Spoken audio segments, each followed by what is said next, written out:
7 regions, 7 duos from around the world who've all just won the biggest tournament of the season. Who are they?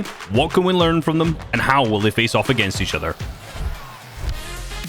Middle East's winner was Helon and Rapid. Now these guys had a really interesting strategy to fight off teams contesting them off spawn. Notice how they both land up on top here, and rather than going for the chest, they instantly go for the double pickaxe. When the opponent runs away because he knows he's lost, they do the exact same thing to the other opponent. But notice how Helon ends up swinging his pickaxe rather than opening the chest, allowing Rapid to grab the gun and him to knock the opponent. This then allows them to finish up an easy knock, and then the second player as well. Had they both just 50-50 the chest, there was a much larger chance of them losing off drop, so going for the double pickaxe allowed them to pick up 2 easy eliminations off the spawn. When basing up on this drop spot, they always throw a bunch of extra heals here, but they aren't the only team who does this. Brazil's winners Retake and Novice land in Loot Lake, and they end up getting an abundance of heals due to the barrels, floor spawns, and of course the coolers. They actually juggle and carry these using the grapple gloves and just by throwing them all the way to their first Storm Surge location, which ends up being to the southeast. They base up on this house and you can see all of the big pots that they have underneath, and they get these up with a crafty little edit that they have up on top, which allows the big pots just to fall inside. Now this allows them, while going for Storm Surge tags, if they take any damage back while trading or just from any angles, they can just use these big pots to heal up and will always leave this spot with maximum heals.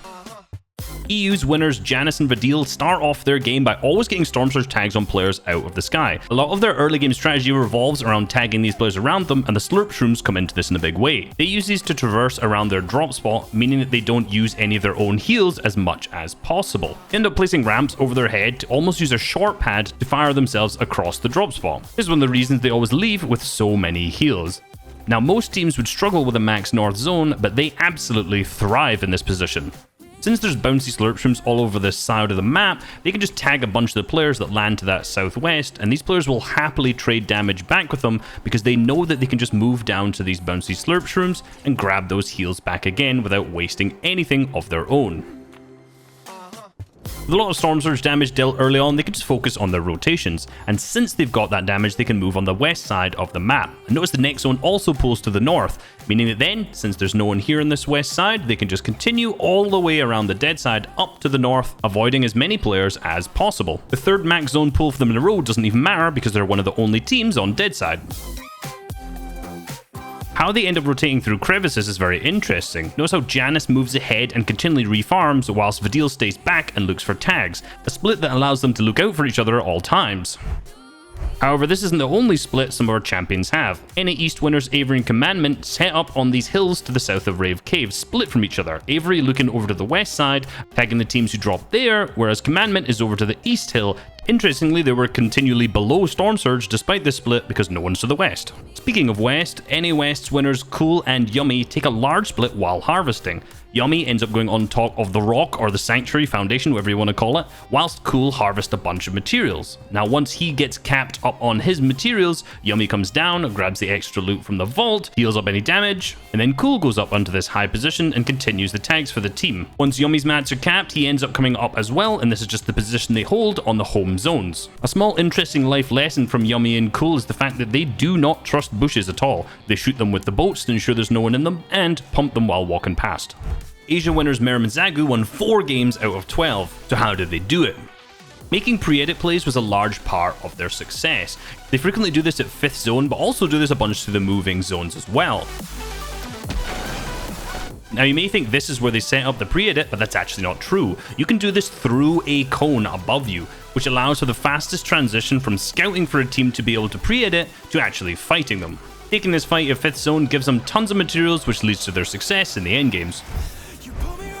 There's some really cool small things that these teams do in order to actually win games. Now most people think that you can't use a grapple glove to take height, but Merrim and Zagu end up doing this from the underneath, swinging around, which allows them to go on top.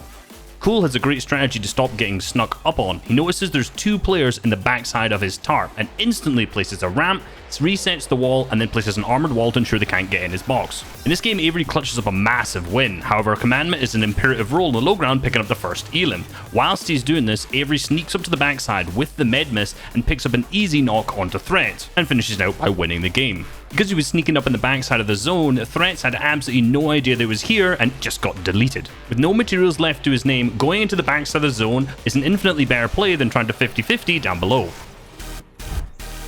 12 games of FNCS, it's almost impossible not to have to solo clutch at some point. And in the final game of NA East, Avery goes down super early and Commandment's left to solo clutch from 4th zone. Luckily, he hits every bullet. With his materials refreshed now, he makes his way into the next zone, and this is where he makes a couple crucial plays that are extremely important as a solo. Notice how when he lands in this 4th zone, he instantly creates 2 different boxes. If he's just in one single box, everyone will know that he's a solo and focus him, a trend he does a lot. When rotating to the 5th zone, he chooses position very, very carefully. Notice how he continually wraps around the back side of this zone, choosing the dead side because there's going to be the least amount of players to start spraying him. And yes, yet again, he creates 2 boxes and then even a 3rd to ensure he doesn't get sprayed. Yet again being extra safe. Commandment has such a good understanding of the dead side. Notice in his first moving and the second moving, he's continually flying around the dead side where there's no players. Even when he's out of grapple gloves, he's still rotating that way, which allows him to pick up 2 eliminations at the side of zone, winning him the tournament, despite going down in 6th. OCE winners Alex and Bailey have an inventory like no other. Notice Bailey leaves with an SMG in his inventory, however Alex does not.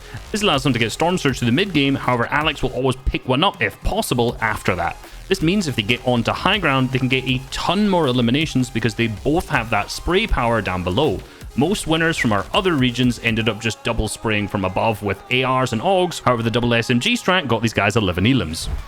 So with the FNCS Invitational around the corner on the 12th and the 13th of November, all 7 of these regions champions are going to go head to head against each other with basically every other FNCS champion from this chapter and best players from every region. So how do I think these guys are actually going to start to do in an international LAN environment? Well, let's start with the smaller regions first. Alex and Bailey ended up placing first this time, but they've also had a second and a third this chapter. They're clearly the best team on the OCE region, and we've seen good performances from OCE players when it comes to international events before, so I do think these guys could do really well.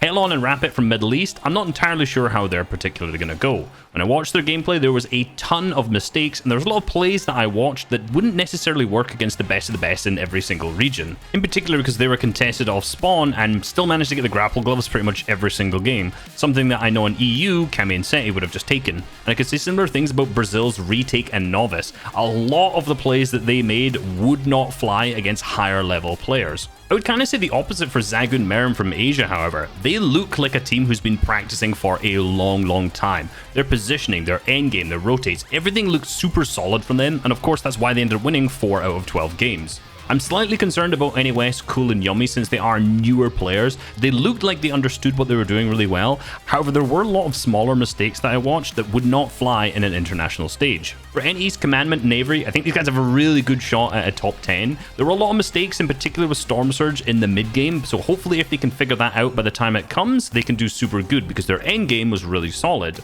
And similarly with Vidil and Janice, I think these guys have absolutely the biggest shot at coming in the top 10, even in the top 5. The consistency that they showed in EU FNCS Finals, the hardest region, I find it hard to believe that they wouldn't be able to do that at an international stage as well. Hey, like and subscribe.